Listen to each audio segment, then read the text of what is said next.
Guys, good morning everyone. So ito na nga, magbibake po ako ng aking biskotso. Pag may mga bread kayo na hindi nyo na makakain o yung alam mo yun, yung ilang araw na, tapos syempre tayo gusto natin yung fresh na bread.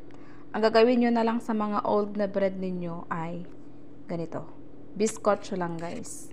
So butter at saka condensed milk lang and then bake lang sa 250 degrees Celsius and then